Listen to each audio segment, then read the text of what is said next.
하나님이 사랑하시는 비산동교회 성도님들, 지난 하루 동안 평안하셨습니까? 오늘 우리에게 주시는 하나님의 말씀은 창세기 33장 12절에서 20절까지의 말씀입니다. 하나님의 말씀을 함께 읽겠습니다. 에서가 이르되 우리가 떠나자. 내가 너와 동행하리라.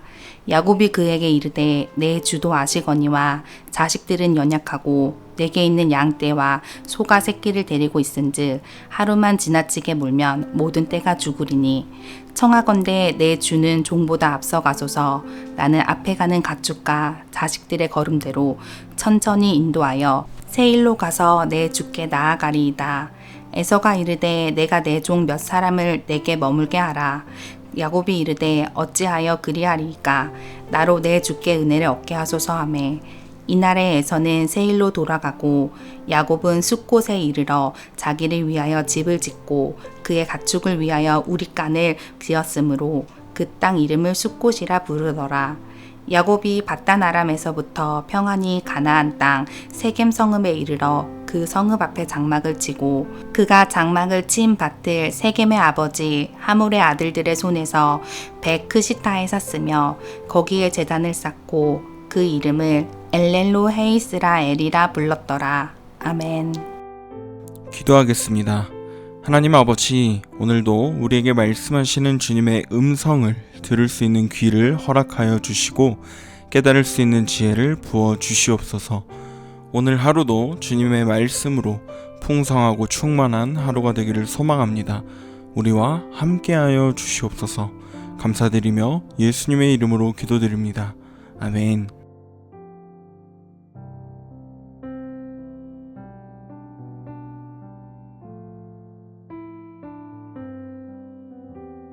에서와의 극적인 화해 이후에 에서는 야곱에게 함께 세일산으로 가자고 제안했는데요. 표면적으로는 함께 가자는 제안이었지만 사실 에서가 이끌고 온 400명의 무리나 또 세일산의 험한 지형들을 고려할 때 어린 자녀들과 또 가축이 많았던 야곱 일행에게는 무리한 동행일 수 있었습니다. 그래서 야곱은 자신의 가족과 많은 가축들을 배려하며 에서의 제안을 완곡히 거절하고 따로 길을 가게 됩니다. 그렇게 야곱은 베델이나 헤브론과 같은 약속의 땅의 주요 거점으로 직행하지 않고 요단 동편의 숫곳이라는 곳에 이르게 되었습니다. 본문 17절을 보시면 야곱은 숫곳에 이르러 자기를 위하여 집을 짓고 그의 가축을 위하여 우릿간을 지었으므로 그 땅 이름을 숫곳이라 부르더라. 이 말씀 속에서 우리는 야곱의 큰 변화를 볼 수 있습니다. 야곱은 숫곳에서 단지 하룻밤 쉬어가는 그런 임시 거처를 마련한 것이 아니었습니다. 그는 자신을 위한 집을 짓고 그의 가축들을 위한 우릿간을 지었습니다. 이는 단기간 머물다 떠날 여행객의 일반적인 행위가 아닌데요.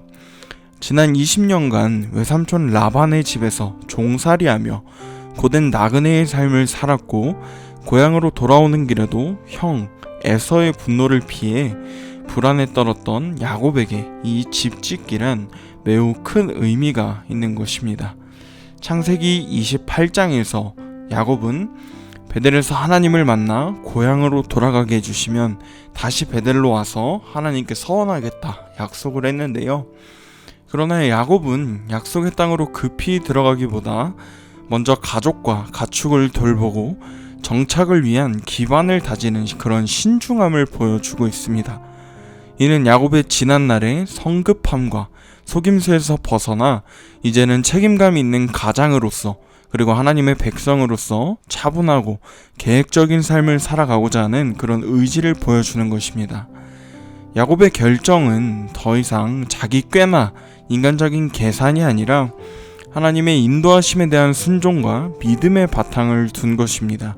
하나님께서 약속하신 가나안 땅에서의 새로운 삶이 단순히 시작되는 것을 넘어 하나님의 은혜로 이제는 진정한 안식과 평화를 누릴 수 있으리라는 기대와 소망이 이 집짓기 속에 담겨 있는 것입니다. 야곱은 숫곳에서 자신과 그의 모든 소유를 위한 안정된 삶의 터전을 마련하며 오랜 시간 불안정의 삶에 마침표를 찍고 새로운 시작을 준비하고 있었습니다. 야곱이 숫곳에서의 집 지음은 하나님의 인도하심 아래 안정을 찾고 평화로운 삶을 기대하는 야곱의 변화된 태도를 상징하며 하나님의 신실하신 약속을 신뢰하는 그의 신앙적인 고백인 것입니다.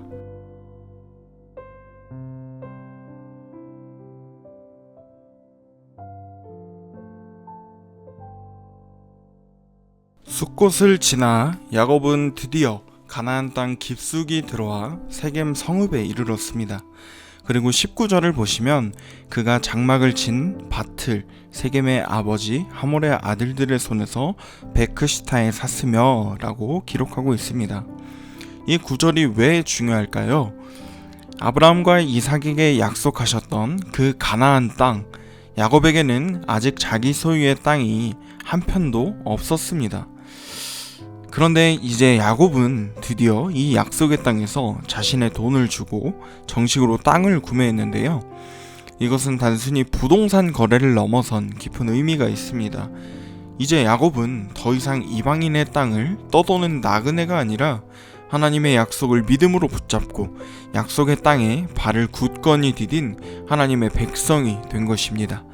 이는 하나님께서 아브라함에게 주셨던 약속, 즉 이 땅을 내 자손에게 주리라는 약속이 이제 야곱의 삶 속에서 실현되기 시작했음을 보여주는 역사적인 사건입니다. 그렇다면 야곱은 이 귀한 땅을 산 후에 어떤 것을 했을까요? 본문 20절을 보시면 거기에 제단을 쌓고 그 이름을 에렐로의 이스라엘이라 불렀더라 라고 합니다. 땅을 구매한 야곱이 가장 먼저 한 일은 바로 하나님을 위한 제단을 쌓는 것이었습니다. 그는 비록 돈을 주고 땅을 샀지만 그 땅의 진정한 소유권이 하나님께 있음을 고백한 것입니다. 제단을 쌓는다는 것은 무엇보다 하나님과의 관계를 삶의 최우선순위에 둔다는 신앙적인 선포인데요. 야곱은 그 땅을 소유하게 된 기쁨 속에서도 물질적인 소유나 안정보다 영적인 우선순위를 놓치지 않았던 것입니다. 제단이라는 것은 단순히 돌무더기가 아닙니다. 그것은 하나님께 감사와 경배를 드리고 하나님의 임재를 인정하는 그런 영적인 장소입니다. 지난 세월에 온갖 고난과 역경 속에서도 자신을 지키시고 인도하신 하나님의 은혜에 대한 깊은 감사, 그리고 이제 약속의 땅에서 새로운 삶을 시작하며 그 모든 삶을 하나님께 드리겠다는 그 다짐이 이 제단에 담겨 있는 것입니다.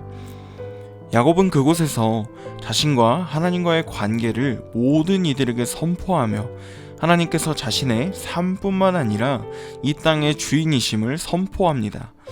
또한 야곱이 자신의 재산으로 구입한 땅에 가장 먼저 쌓아 올린 것이 자기 집이 아니라 하나님을 위한 제단이었습니다. 이것은 야곱의 삶의 중심이 이제는 완전히 하나님께로 향해 있음을 잘 보여주는 그런 진정한 믿음의 행위였음을 알 수 있습니다.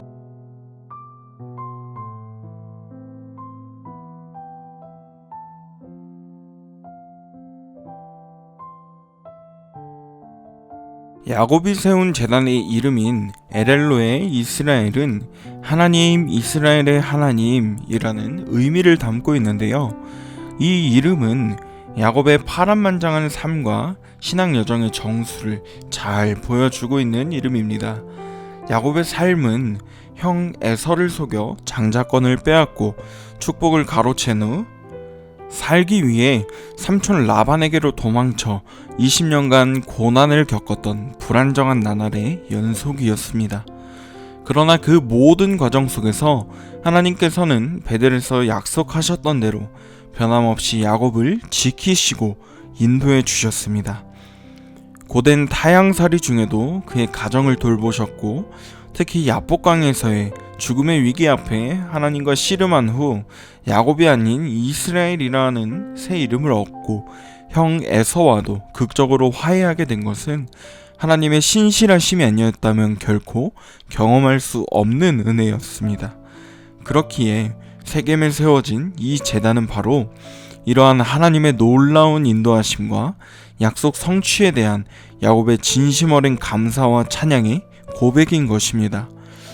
더불어 엘엘로의 이스라엘이라는 이름 속에는 야곱이 이제 더 이상 간교하고 불안했던 옛 자아 야곱이 아닌 하나님의 통치와 주권 아래 살아가겠다는 이스라엘로서의 굳건한 삶의 다짐이 담겨 있는 것입니다. 야곱은 자신의 꾀나 술수가 아닌 오직 하나님의 인도하심에 전적으로 순종하며 살아가겠다는 고백을 이 제단을 통해 만방에 선포한 것입니다. 그리고 무엇보다 이 이름은 아브라함과 이삭의 하나님이라는 막연한 고백을 넘어 그의 삶 속에 생생하게 역사하시고 동행하시며 그를 회복시켜 주신 나의 하나님이 되심을 증거하는 지극히 개인적이고 깊은 믿음의 선언인 것입니다. 야곱은 자신의 모든 과거를 돌아보며 하나님께 그의 삶의 중심을 올려드리는 참된 예배를 드렸습니다. 이는 단순한 제단이 아니라 야곱의 영적 여정의 최고 정점을 상징하는 중요한 이정표라 할 수 있습니다. 오늘 말씀을 묵상하며 우리 삶 속에도 야곱이 했던 엘엘로의 이스라엘의 고백이 있기를 간절히 소망합니다. 우리가 어떤 환경 속에 있든지 변함없이 우리를 인도하시고 지키시는 신실하신 하나님을 나의 하나님으로 온전히 인정합시다. 그래서 매 순간 우리의 삶을 주님께 올려드리는 예배의 제단을 쌓고 그 제단을 통해 하나님의 이름이 우리 삶 속에 높임을 받는 귀한 역사가 있는 우리 모든 성도님들 되시기를 간절히 소망합니다. 기도하겠습니다. 하나님 아버지, 이 아침 귀한 말씀을 통해 우리를 찾아와 주시고 야곱의 고백처럼 주님을 나의 하나님으로 온전히 고백하게 하시니 감사합니다. 오늘 말씀처럼 우리의 모든 삶의 자리에서 주님을 향한 믿음의 제단을 쌓는 자들이 되기를 소망합니다. 날마다 주님의 임재를 경험하며 오직 주님만을 의지하는 참된 그리스도인의 삶이 되게 하여 주시옵소서. 오늘 하루도 온전히 주님께 맡겨드립니다. 우리와 함께하여 주시옵소서. 감사드리며 예수님의 이름으로 기도합니다. 아멘.